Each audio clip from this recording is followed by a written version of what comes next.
Hello and very, very warm welcome. Thank you so much for taking the time to do this interview with me, Danielle. And hi everybody, hi to all my good old friends and to my very new friends and future friends. Today I'm doing an interview with my beautiful friend Danielle, but straight up I want to just first of all make it known to everybody that we will be discussing some triggers for people such as sexual abuse, sexual trauma, abortion, and eating disorders. So if it's not the time for you or you feel like you're too emotional right now, then maybe now is not the time to watch our video. Otherwise, please like and subscribe. Yay. So thank you so much for joining me. I'm going to be looking at my notes because I don't want to forget anything, because you are such a wealth of knowledge and information, Danielle, and you've been through so much yourself. So we met first off right at a retreat center, and we connected through that retreat center, and we both moved on. But you know, I think the one thing that truly like sisterhood bonded us was I felt your integrity, I saw your integrity, and I share that passion of truth seeking and living that, not just talking about it, living that and honoring people. So that's, I guess, where we've really connected. But I'd love to just hear all about, number one, your background and your plant medicine experiences and how it's helped you. So maybe if you could just tell us a little bit first about your background and yourself, where you come from. Yeah, of course. And first I just want to say thank you. And I'm so excited for you. This is amazing. I'm so proud of you. And it's an honor to be here with you in this space. So thank you, and I love you. And I'm also a little nervous, but excited. So we'll rock this together. So yeah, a little bit. You know, it could be a very long conversation, but I'll sum it up. Is, you know, my background. I grew up in the States. I grew up in Virginia, and from a pretty early age became very interested in, to be honest, like kind of the more superficial side of spirituality, even just like physically practicing yoga, different things like that. It was not diving quite so deep, but because of different things that had happened to me in my childhood and in young adulthood, these things were really attractive to me.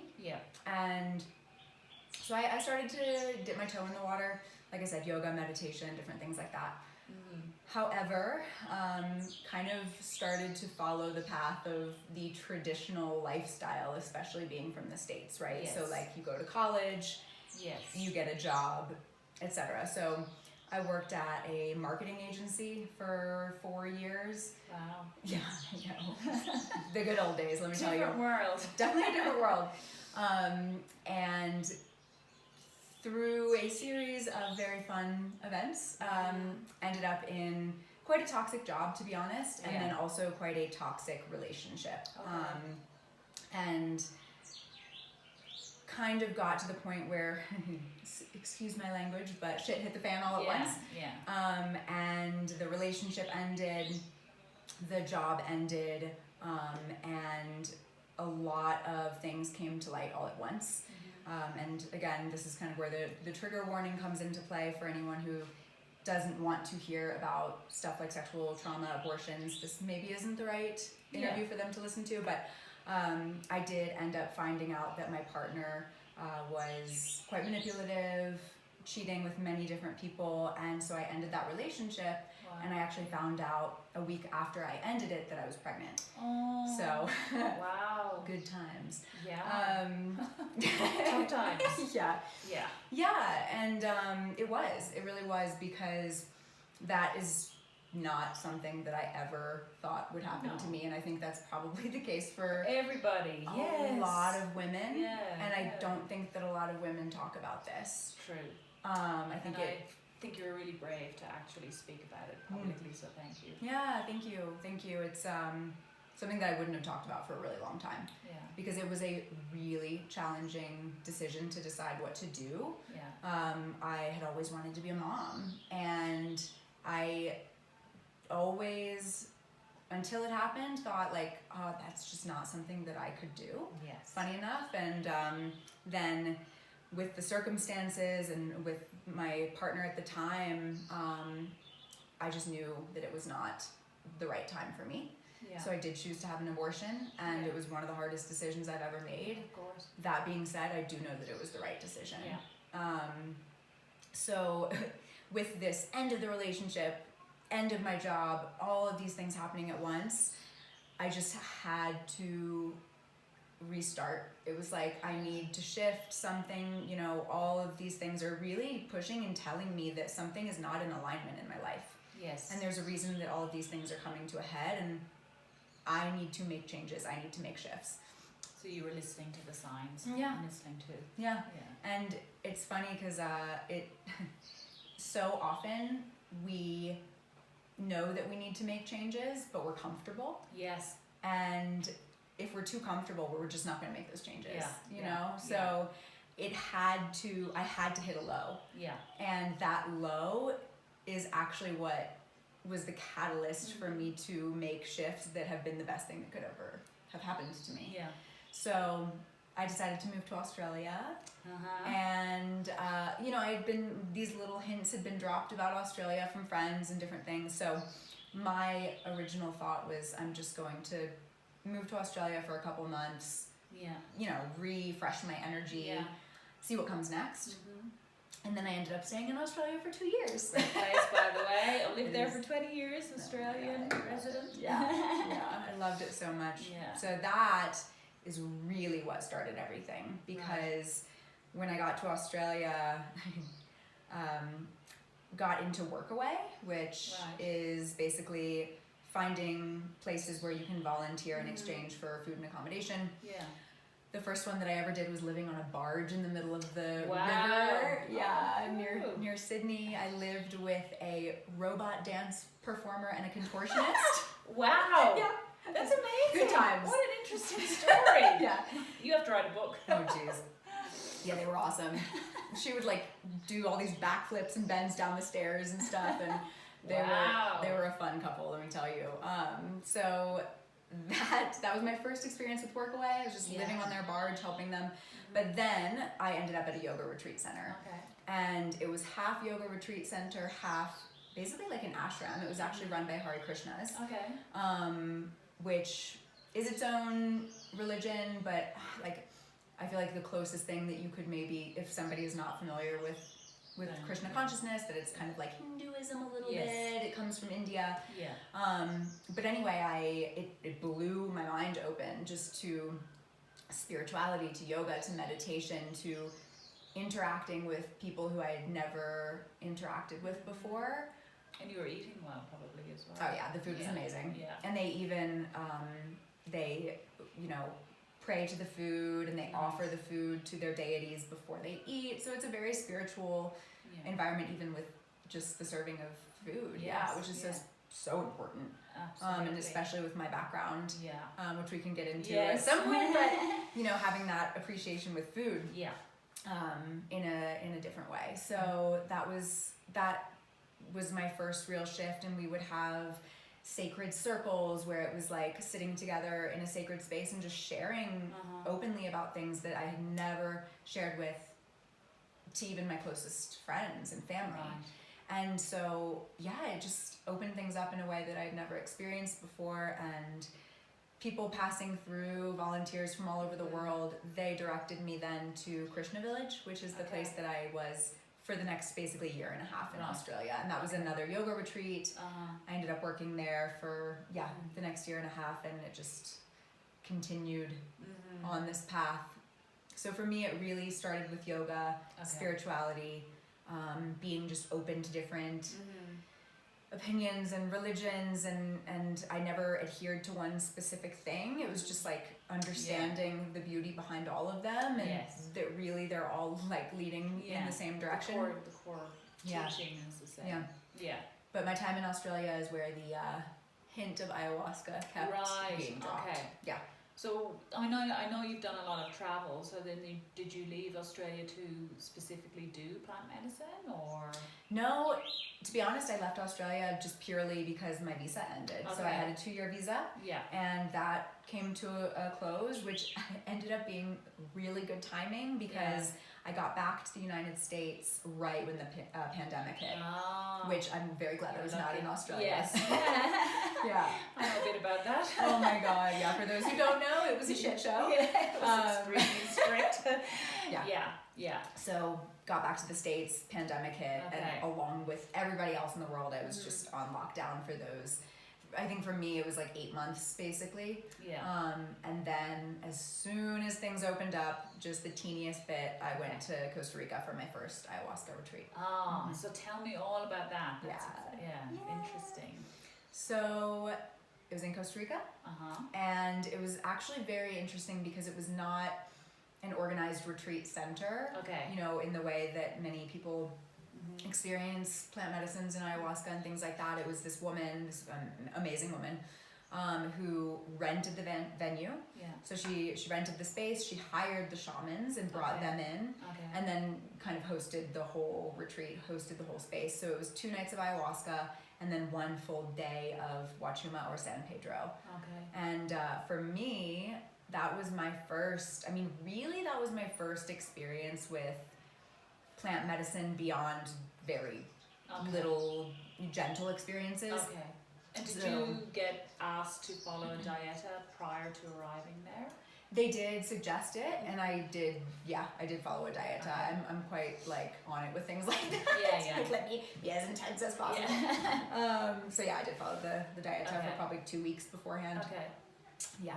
And so what were your intentions, if you don't mind me asking? Please. For that? Yeah. If I can go back to that point. I think at that stage for me, it had a lot to do with clarity and just understanding my purpose. What am I not just meant to be doing, but what do I love in this lifetime that is meant to be shared with others? Yeah. Because I do think that the two go hand in hand. And when we can follow what lights us up, and there's a quote that I heard that was the whole point of life is finding your purpose and then sharing it with others. And I just believe in that so strongly. But at that stage in the game, it was kind of okay, I know what I love, and there's so many things. Where do I direct my attention? Yeah. You are very talented. Thank you. So that was part of it, and then also healing some childhood traumas that I had experienced, and I would say the biggest things were clarity, purpose, and just healing of trauma. Right. And do you mind me asking what that trauma was? Yeah, of course. So it's interesting because they tend to weave together in a way that I didn't even realize before, and I've come to understand now. But when I was little, I was sexually molested by a babysitter. So I was about 3 years old. Oh my goodness. Yeah, and I actually didn't have any memories before the age of 10. So I always knew, okay, there's something about this. And friends, would be like, oh, I remember when I was 8 years old doing this and that. I was like, I don't even have those memories. It's so weird. So I always knew something had happened. Okay. But I didn't remember. I had no idea what it was. Very early. Yeah, exactly. And so funny enough, when I was doing my yoga teacher training in Costa Rica, through some different modalities, including hypnotherapy, body work, and different things like that, the memories came back. Right. And so I recognized that I had this situation with a babysitter, and thankfully it was only over the course of about a month. And that it's a long time, but it's also not as long as what some people experience. Yeah, for sure. Some people go their entire lives. Exactly. So that came to light, and I recognized what had happened, and it was such an interesting experience because yes, it was uncomfortable and it was a bit of a shock, but it was also a bit of a relief. Of course. Yeah. Because it explained so much. And one of the things that we've talked about is that for a period of about 10 years I had an eating disorder. I was bulimic for about 10 years from the age of like, I don't know, let's say 13, 14 until, you know, mid-20s. Yeah. And I didn't really ever understand where it stemmed from. Yeah. You know, it was like, okay, yeah, I get it. I was a teenager and eating disorders are way more common also than a lot of people talk about. For sure. Especially for women. Especially for women. But for men too, and Yeah. I will not discredit that because I think men also have a lot of pressure. Pain is pain. Yeah. It just manifests Yeah. in different ways. Exactly. Yeah. And there's, you know, the pressure nowadays to have a certain image That's upheld. it. Exactly. But it's so interesting because one of the things that I really came to recognize with my eating disorder was that it was an attack against my own body because Right. I blamed my body for what had happened to me Oh.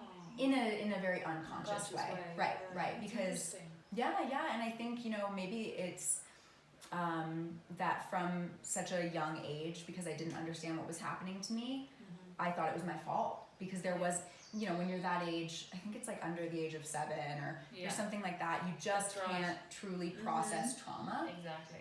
And you also can't process like, okay, this is happening No. because this person has unresolved trauma. Yeah, that's it. Like Yeah. a 3-year-old is not going there. No. So It's such a complex Mhm. way. Yeah. yeah, so I really believe that I took that in some way as clearly this is like my fault. I don't know what I've done wrong, but I've done something wrong and it's my body's fault because Yeah. this is happening to my body. But that's what the child does anyway. Mhm. It blames itself. Mhm. So Mhm. you're So it's what I believe is that this eating disorder was a manifestation of that self-blame and Yeah. that self-harm back to myself, unfortunately, you know. So what helped you get out of that then? Out of the belief? Yeah. It's a process Yeah. because anyone who's had an eating disorder will understand. It is not just like okay, I'm done and I'm never gonna do it again. Like it takes Yeah. time. Because you have to eat for life.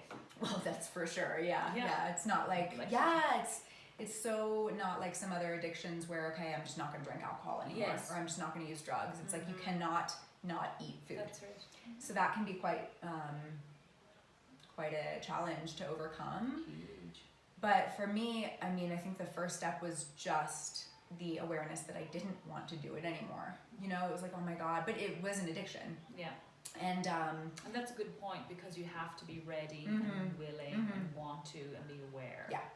Yeah, if you're not ready, you can talk to every therapist in the world. That's it. It is not going to matter. Yeah. And yeah, I mean, there were times where I wasn't ready.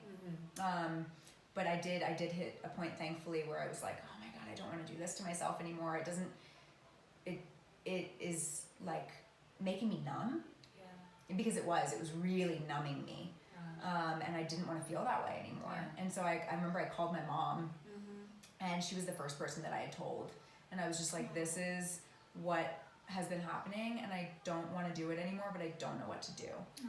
And she was like, okay, like we're gonna get you in to see a therapist. And I am all for talk therapy when the time is right and when it is you know, you're working with a therapist in the right setting and it has to be the right person. That's right. Maybe my therapist wasn't exactly the right fit. Yeah. But and at such a tricky age as well. yeah, I guess I would have probably been like 23 or 24 at the time, something like that. Yeah. Anyway, we don't need to go there. However, the therapist did not work out, but the steps had been taken. You know, it was like the steps in the right direction, and that's really what matters, Yes. I think. And from that point on, it was just kind of like an ongoing path of I would stop for a while, it would happen again. I would stop, it would happen, but the time spread out, like it became more and more gaps, bigger time gaps. in between. And another thing that you and I talked about is this concept of connection. And I also really believe that eating disorders and a lot of different addictions, they come from a space of disconnection, which makes so much sense because if you think about also trauma, when we experience trauma, a lot of times we disconnect from ourselves. Absolutely. We disassociate from what's happening, especially a lot of addictions. especially if you're a child, because you can't Coping process it. mechanism. Yeah. That's the only way. Mhm. Yeah. So I definitely think that I had disassociated, Okay. and that the eating disorder came from a space of not feeling connected, and also not feeling that I could express. You know, it was a fear of speaking the truth. It was a fear of saying how I really felt. So I bottled it all up. I held it in. I didn't speak.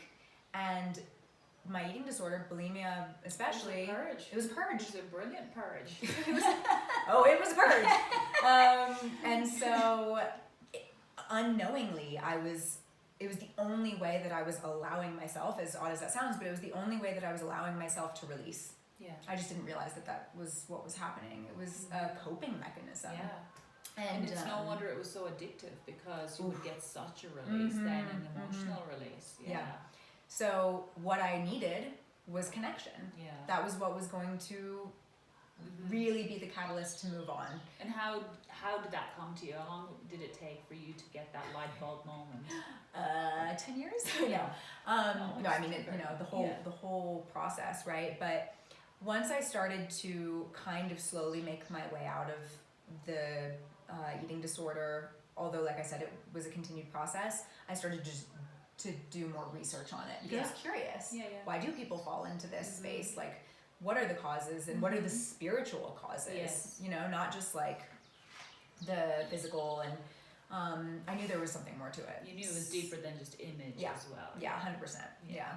So through doing the research, I just kind of also came across these spiritual aspects of it. Yeah. And yeah, I mean, it made so much sense, and that is what resolved it for me. At the end of the day, it was the connection that I found through meditation, the connection that I found through yoga to people, to myself, and my own spirituality and my own connection to spirit. Like, connection is what allowed me to really let that go.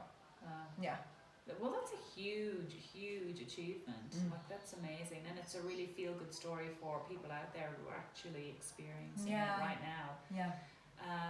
So back to the plant medicine that you did then in Costa Rica. Yeah. So you then did another round of plant medicine after that? So when I was in Costa Rica, my 2 experiences with ayahuasca were like the most transformative nights, some of the most transformative nights of my life, and definitely the most light and beautiful experiences that I've had with ayahuasca.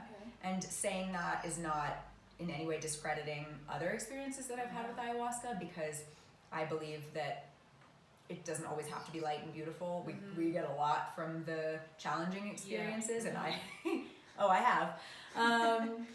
But those were definitely the most just like, you know, pure connection to consciousness, to source, to feeling safe, and nothing but the feelings of love and connection and safety and beauty and all these things. And it was just like, it was so profound. And that's obviously what you needed at that time. Exactly. And I do think that Mama Ayahuasca knows.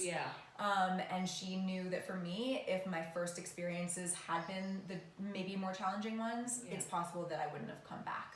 I needed to feel safe with her. I needed to feel that I could trust. You need to build that trust. Exactly. So, and also the Wachuma in that retreat was absolutely incredible. Was it? Tell me about that. Yeah.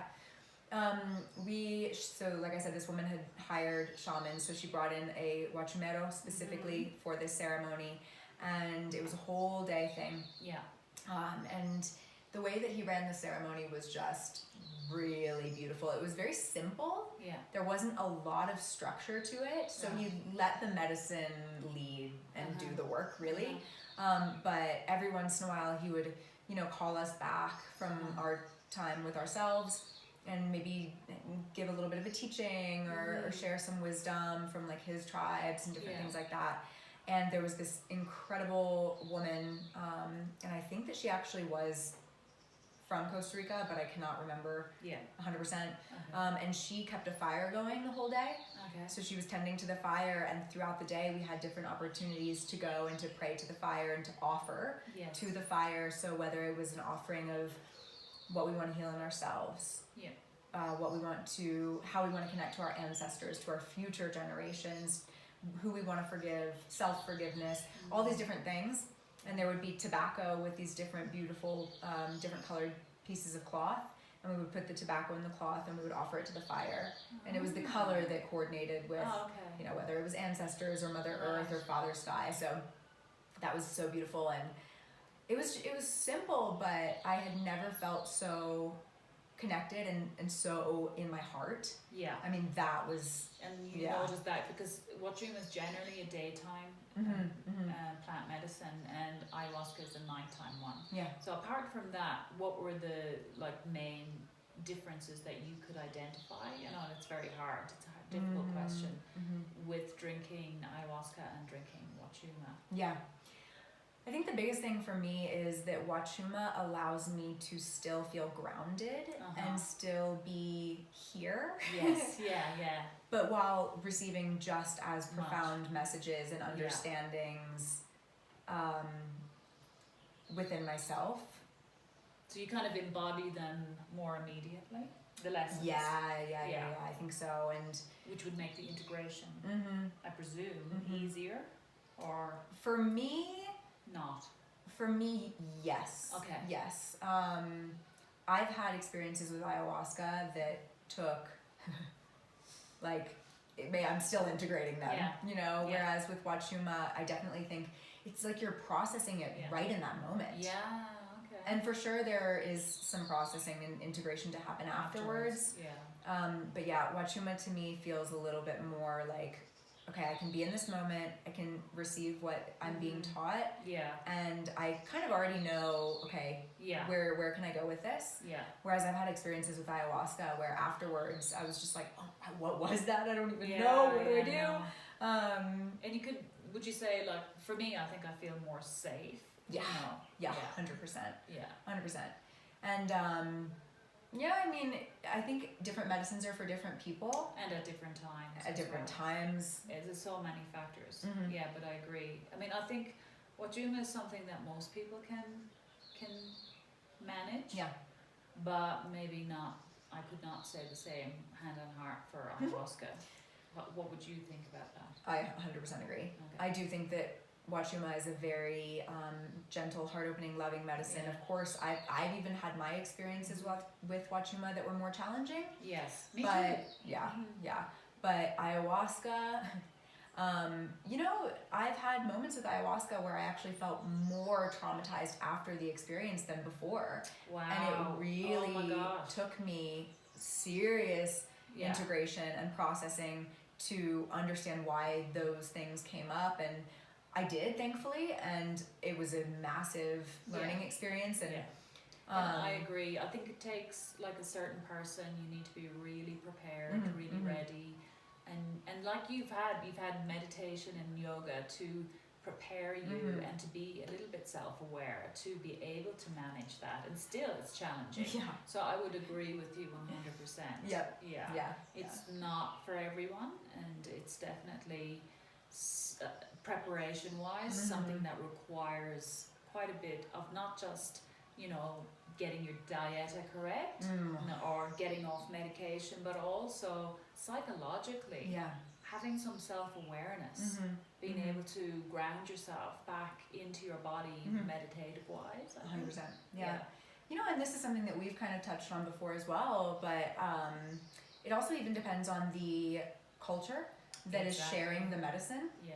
So whether it's Shipibo or whether it's another tribe from a different part of the world, and you know, I would love to hear your thoughts on this as well, but I have heard from various sources, and I know from my own experience that especially within the Shipibo tradition, a lot of times they'll kind of work with the medicine in a way that brings up more darkness within you, so that you have to find the light within yourself.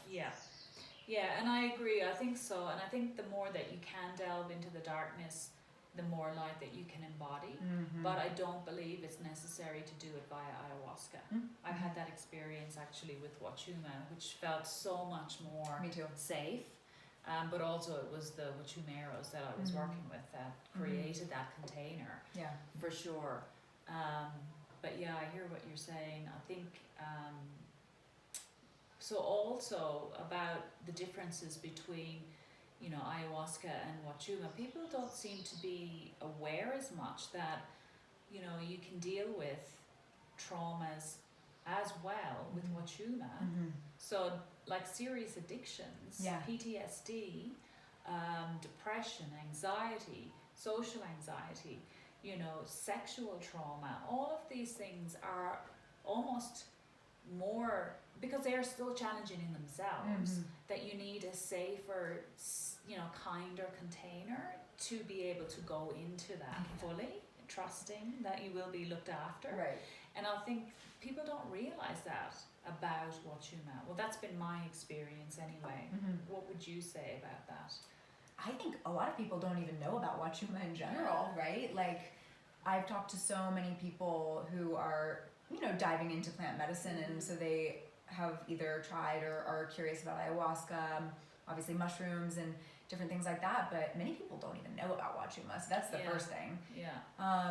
But then, I agree with you that for people who are aware of, curious about, or maybe they've even tried wachuma, that is not something that they're conscious of. Yes. And, I'll speak for myself, but I've had many different experiences with different brews of wachuma, and some of them, they've been beautiful, they've been gentle, they've been very loving, but they haven't necessarily gone quite so deep. But with our friend, Theo, with his wachuma, like, you go there and it absolutely is powerful just as much, if not more, than ayahuasca, but in a more, like you said, kind of gentle and feeling held and feeling safe to process kind of way. And so, I agree with you 100% that I just think a lot of people aren't aware of that, or the wachuma that they've experienced is just, a lighter, more gentle version.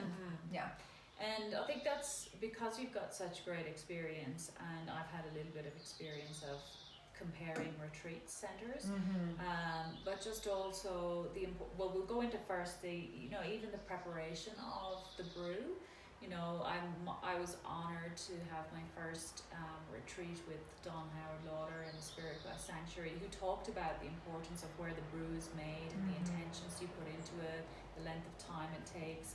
So he used the example that if you make the brew in the center of New York City, then you're naturally attracting all that dark energy of that city into the brew. So the intention, the integrity of the curandero, the wachumero, is so important.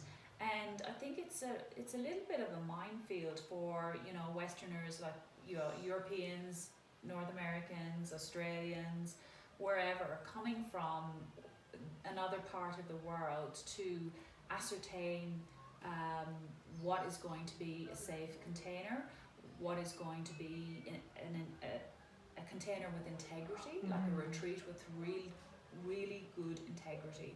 And I was blessed to have that in my first experience, but it is difficult. And what would you, like, tips wise, based on your experience, recommend that people ask, that people do, so they can find as much out as possible for their experiences? The first thing that I will say is, if you're going to be working with a retreat center, for example, to actually communicate with someone from that center before the retreat. And that in and of itself is a little bit of a test, because if you can't have proper communication with someone from that center, then that right there is a red flag. Right? If you're struggling to get through via email, if you're struggling to set up a Zoom call or have this kind of, conversation to understand more of what that retreat is about, then Absolutely. Because if the communication is not there, it kind of start. That's one red flag. Right, it's a red flag because it goes to show that that's not a priority for them. To make you feel safe and answer your questions and allow you that opportunity. And so I do know that there are centers out there where the communication is just like, so that's a big thing. And something that we've talked about a lot is also a really good question to ask, like, how many people are in the retreat space? Because we've worked in spaces where there were 20 people, we've worked in spaces where there were 8, 12, 15, and this is a personal opinion, but for me, in a perfect world, like let's just say I was going to be holding this kind of space, I really wouldn't go more than, I think, 15. Yeah. And even like less than that. If you can do Yeah. 12, that's Yeah. like, oh, amazing, because it's more intimate. Yeah. You have more time and space with the facilitators. When the group gets bigger and bigger, it's more challenging for the group to connect. It's more challenging to connect with the shamans, connect with the Energetically, facilitators. it's a hell of a lot And of the energy, oh my God. You know? Yeah. People don't really understand that, you know, you're not just dealing with your physical or mental, your emotional. Mhm. It's a whole energetic field that we contain ourselves. And then when we have, you know, that multiplied, it's a lot of energy for, you know, a couple of curanderos or a couple of huachumeros to manage on them. So, you know, healers wise, my background being coming from that field, you do get to a burnout for staff. I think, you know, I've seen facilitators and I've volunteered, as you know, myself, and I think that, you know, the first step is seeing that retreat center really looks after their staff, because they make or break that retreat. That's my own personal opinion as well, but experience wise. So I think I've been moving around a little bit. Just touched on a couple things. You touched on a few things. But while we're on this, what else would you recommend? Because I think that's a very good point. Ratio of staff to, you know, participants is very important. Yeah. It's a good question to ask. See if the communication is good. How they prepare you, I guess, prior to, you know, even leaving the country. That's a good point. Are they providing recommendations for the dieta? Are they supporting you with understanding your intentions before you get to the retreat? Because that's a huge piece of it. It is your intentions. I mean, intentions are everything. Yeah, for and everything that we do. People don't often understand the difference between an intention and a goal, for example. Yeah. I mean, there are so many people who come into the space of a retreat, and when they're asked about their intentions, they don't know what that means, or they weren't even made aware ahead of time that was something that they needed to focus on.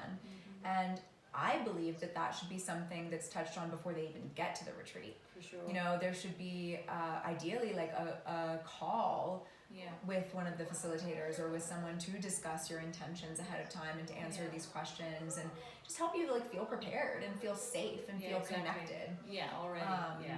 So I think that's a big piece. I've been to retreat spaces where also the group itself was connected before the retreat even started, and that was beautiful because we were able to, you know, online, but like start to get to know who we were going to be sharing this experience with. True.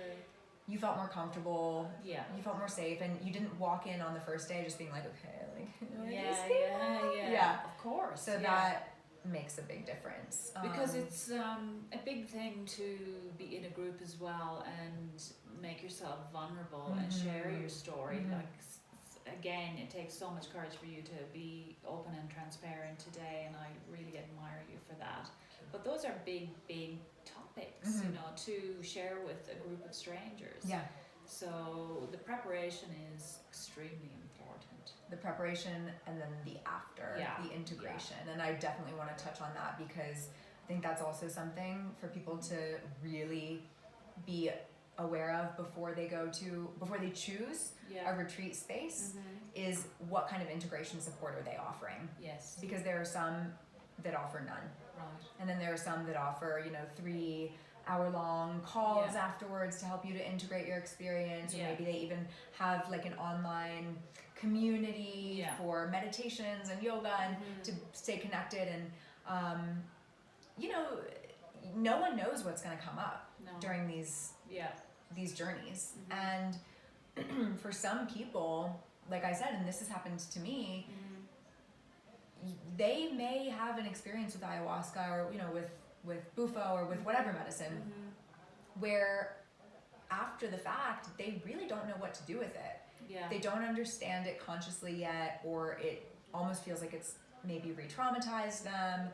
And if they don't have the support to integrate, to process, to talk it out, to understand, then they could potentially leave that space not better off than when they started. Yeah. And that is not what plant medicine is all about. I But agree, the integration has to be there. It has to be there. Absolutely. And even just from my own experience, like I have friends within my own group that I basically supported me, but with specific issues that were not resolved through the actual retreat. It needed processing, and it took this person that I'm thinking specifically of now, like a couple of months at least, to have actually a light bulb moment about what it was and what it was not.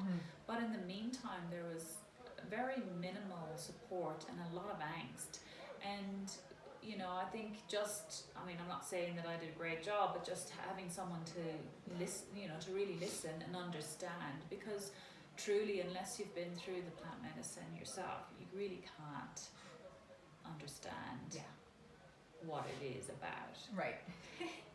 And while I'm thinking of like things that are, you know, really important, like just on the very basics, like for me, I don't need a luxurious setting. It's very nice, you know, but I mean, basic wise, we know what it's like to go through ayahuasca. We want a toilet, you know. We want to not have to trek for, you know, crawling 5 minutes exactly to get to a bathroom, you know. So it's the basics that you need to check out to make sure that, you know, you've got your basic comfort and you've got your basic facilities. Because I know that we're not going to name names, but I do know that we know some that have got a really great reputation in the jungle, and one that I went to, and you know, it has what I needed. It had comfortable bed, toilets located nearby, beautiful food, and a container, a safe space, you know, and someone you could go to when you needed help. So there's some of those things, right? Yeah, for sure. And like I had this conversation with someone else recently, and I do understand absolutely that for some people, maybe the more luxurious or comfortable setting, maybe that makes them feel more safe. Yeah. And especially for a first experience with a plant medicine that can be so powerful, if that's what they feel they need to feel safe, then go for it. Go for it, absolutely. Always trust yourself. However, I would definitely not choose a center just based on how luxurious it is.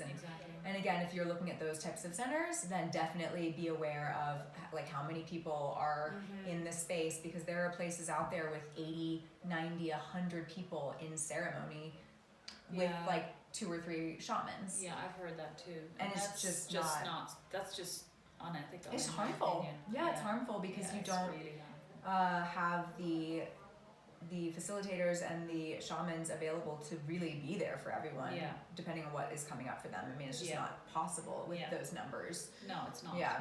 And I think anyone, you would almost assume, and I know I've travelled a little bit, like yourself, you've travelled extensively, but I think you can find, you know, poor curanderos, poor gurus anywhere in the world. Like in India, they're known for having, you know, gurus who take advantage of women, for example. So I think it's something that's experienced worldwide. It's not just something in one particular place. But I think the importance then of doing your best, your due diligence on finding experienced, you know, curanderos, huachumeros, regardless of their culture, regardless of the color of their skin, like that integrity is what needs to be a priority. How you establish that, how you find that, is a good question though, for both of us. Still working on it. Exactly.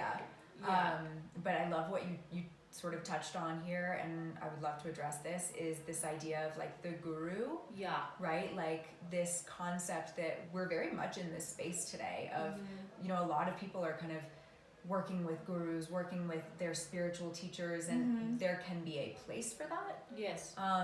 It's always beautiful to learn and have support.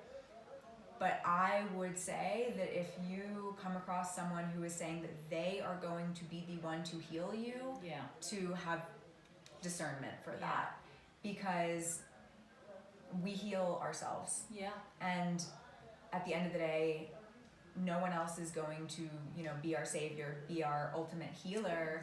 We have to do the work ourselves. We have to always be able to come back to ourselves. And if someone is saying, you know, I'm the only one, and or even with the medicine, like even if someone is saying, you know, it's my medicine that's going to heal you, or I would definitely be aware of that. I think that there's an importance in having the kind of more like humble attitude around the fact that healers, shamans, you know, etc., they can recognize that they do have a lot of power working with these incredibly powerful ancient medicines, and so they need to be using that power from a place of integrity and love and support, and not a place of, okay, well, like I have this ultimate power now, and so what can I do with that?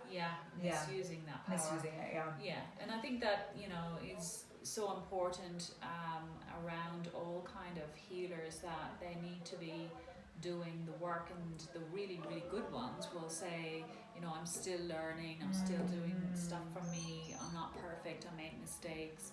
And that's, you know, the truth. I mean, the one thing I know for sure is that I know nothing, and I think we're always learning. And I think that if you feel that they have that humility, then that intuition is something that you can follow for sure. So well said. Thank you, Danielle.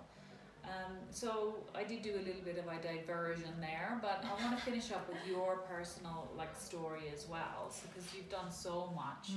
So you've been to Costa Rica, then you, I think, moved and went to another retreat center for more ayahuasca. Was it in Mexico or? Well, yes, So that was a different culture. For sure.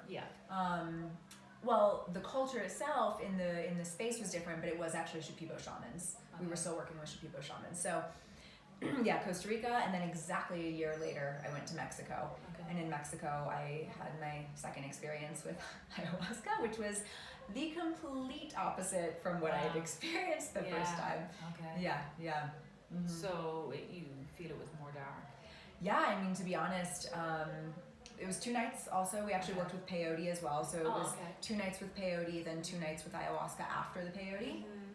And my first night of ayahuasca in this retreat was gentle, it was fine. It was like that specific experience, there's not much to report about. But the second night, I had, I mean, what could only be, like, you know, described as the worst night of my life. And, you know, really experiencing my own personal, like, depths of hell. And when it was happening, I lost all sense of what was real, what wasn't, you know, connection to anything. Like, I truly believed in that moment, in those hours that I was with the medicine, that I was never gonna come out of it again. Oh, wow. So I really believed that I was trapped in the medicine forever. I'm never going to see my family again. Nothing in my life has ever mattered up to this point, because this is where I am now, and this is where I'm always going to be. Just complete despair, disconnection, darkness, and all of those emotions, all of those experiences. And do you remember your intention on that ceremony? Was it the same as the previous night? You know what's funny is I couldn't tell you from that night specifically. Yeah. So now, do you feel you understand what you gained from it, or is it still like? Yeah. And it's funny because I'll give a little bit more detail on what I experienced in the moment. So however many hours it was that I was just in, and again, I call it like my personal hell.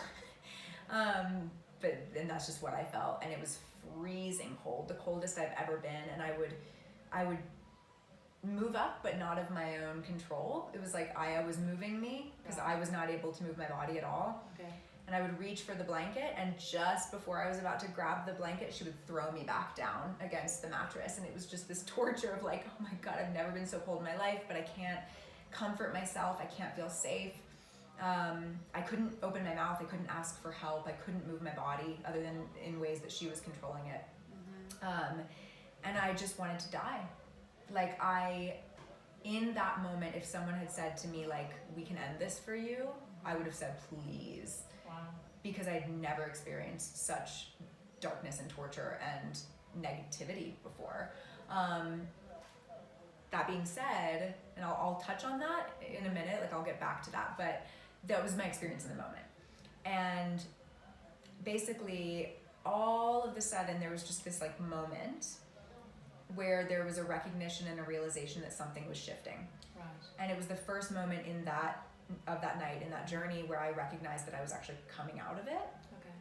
And it was like I felt like I breathed for the first time in a way that I had never breathed before, and I was like, oh my God, I'm alive. I'm not trapped in this medicine forever. And I had never felt so much gratitude and so much appreciation just to be alive, Right. just to breathe, just to know that I was safe in whatever way that Yeah. felt for me in the moment. But it was just like gratitude for the simplest of things, because I was like, oh my God, like I'm leaving that space. Like if I can come out of that, or if I can go through that, yeah. I can go through anything.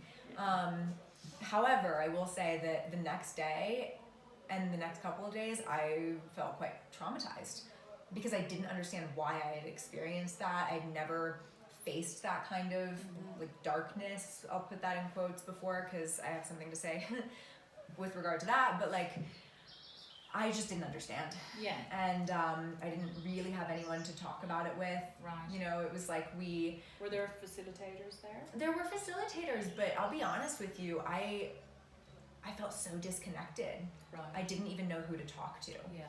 And even in group share, it was like, that was like the worst night of my life. I don't even know what's going on. And it was like, okay, next. And so, I definitely think there's also a space for more support there. Yeah. In those types of situations. That's a conversation for another day. But it took months, really, for me to integrate that kind of, that experience specifically. And thankfully, with time, there were a couple different things that came up with that. Yeah. The first one being kind of what we already touched on, right? Which was just, I really truly felt that Mama Aya put me through that kind of darkness to appreciate my life more outside of the medicine. Like, oh my God, I'm so grateful to breathe. I'm so grateful to be alive. Yeah. If I can go through that, I can go through anything. I also do think that, and this is a very like cliche kind of saying, but the only way out is through.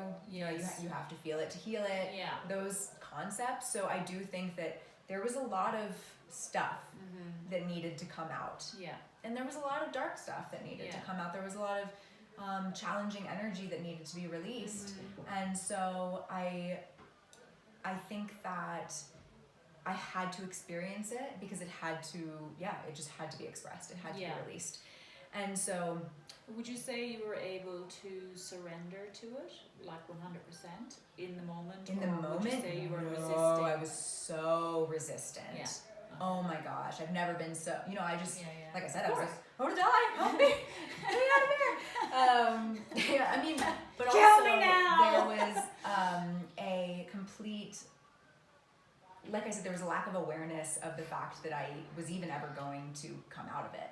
So I wasn't in the mindset of like surrender.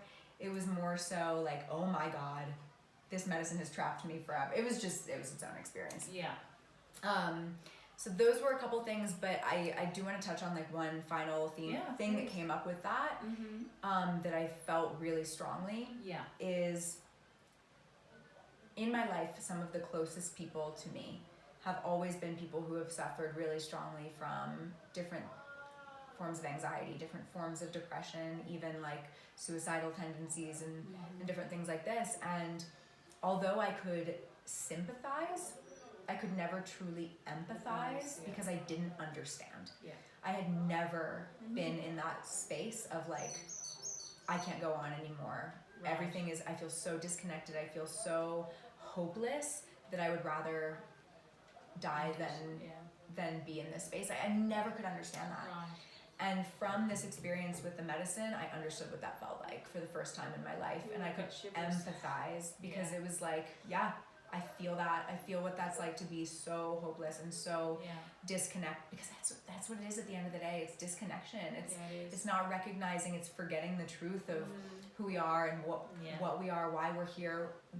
The fact that we're, at the end of the day, truly nothing but safe and loved and whole. And when we disconnect from that, that's where these feelings come from. So that was huge. And you needed for me. to know that, because you are essentially like working as a healer, really, like with all of the stuff that you do. You know, I know that you're studying breath work. I know that you're a yoga teacher. I know he's a beautiful singer, and I know that you have so much talent. Like, you speak Spanish fluently. You know, there's an awful lot that you're doing. You're looking into sound healing, is that right? So I think these are all the reasons, because you're meant to be doing this work. You're meant to be working with people. So you're exactly saying there, you know, the way it is. You needed to understand physically what it felt like to be able to work with people who are feeling that. Oh my gosh, 100%. And I do want to like circle back around to what I was touching on a little bit, of this concept of darkness. Yes. Because I think that so often we think of that word and there's kind of like only a negative connotation tied to it. You know, there's the light and then there's the dark. And especially in the spiritual world, there's so much of this like going into the light and you know, avoiding the darkness and positivity. That's it. So I want to speak to that as well, because definitely there's a lot of this, you got to just be positive all the time. But also energetically, like, we live in, you know, a world where there's light and dark, there's black and white, there's, you know, yin and yang. So if we are going to go out and find energy healers and do energetic work, we are going to have to acknowledge that there is darkness too. And that was one of the first things that actually I got educated by Don Howard and Spirit Quest on, was like, yes, there's great curanderos who do great work, but in the Shipibo tradition there are also brujos and dark energy who do not use it for higher good. They use it for their own intentions, which aren't necessarily, you know, filled with light, shall we say. But yeah, continue on, please. Yeah, and that's one side of it, 100%. And then there's also something to be acknowledged in the fact that there is darkness that can be healing, and there is power that can be gained from going into our darkest spaces. It's scary because it's the unknown. It's literally the void. It is the womb space. You know, when you think of a woman's womb, or the womb of the universe, like, this is where everything is birthed from. It's birthed, it's created from the darkness. You know, creation wouldn't exist without destruction. That's it. And we fear that because we don't understand it. But there's so much to be said for allowing yourself to go into that darkness when the time is right, and when you feel safe and when you feel supported. Because when you come out of that space, if you have the proper support and knowledge and ability to integrate it, that can actually allow for some of the greatest lessons and some of the greatest healing. And that's why I go back again, I circle around to, you know, you need to be ready. You need to be prepared to look at your own stuff. You need to be prepared to go into that pain. And surrender is very easy to say, but not so easy to do. And it sometimes is a process. It definitely was for me. Anyway. So I think that the most growth is when you do surrender and you do allow yourself to go in and are willing to look at that pain. And honestly, that's not for everyone via ayahuasca for sure, but definitely I think is a safer container with Wachuma. But even plant medicine in general, you know, you really need to be, I think, willing to look at the dark, as you say. And that is generally, I've seen so much, and I'm sure you're the same, so much growth, so much healing, so much, like a lifetime of transformation in such a short period of time, when you are ready and you are willing and you have got those tools to go there, when it's done in the correct way. When it's in the space of integrity. And that's it. Exactly. And that's why the container is so vital, and the people are the most important in a retreat center, so that they're all the facilitators are doing their own work. They're continuously in a process of growth. And that's another reason that I loved you so much, because you really were that person, you know, doing your own work, looking at yourself first. And that's what I try to be, and none of us are perfect, but we're all works in progress. Exactly. Is there other aspects of your story you think Danielle would benefit the audience now? What else would you like to share? I mean, I think that something that comes to mind immediately is, and this is still part of my process, this is actually a big part of my process right now, and my journey right now is just allowing myself to share my voice, to be seen, to be heard. And yes, there can be fear, but not allowing the fear to control, and not allowing the fear to dictate what I do and how I share and who I speak to, because I really believe that we're in a very like pivotal time where people need to be speaking up. They need to be sharing what they feel is their truth, and especially, well, I don't want to say especially women, but because everyone. But everyone, However, you know, women have definitely been for a very long time suppressed in that way. You know, we've had our voices held back, and you know, women being burned at the stakes for being witches and all these things. So there is actually like a deep unconscious kind of feeling of not being safe in that, right? Yeah, absolutely. And so a generational trauma, and you know, so many things. So we as women need to speak up, share our voices, like, and support other women, support our sisters, because there's also so much competition, there's so much comparison. That's it, especially now on Instagram and all the social medias. I mean, I have a daughter, and I can see it's all comparison. And it's such a difficult space to be in.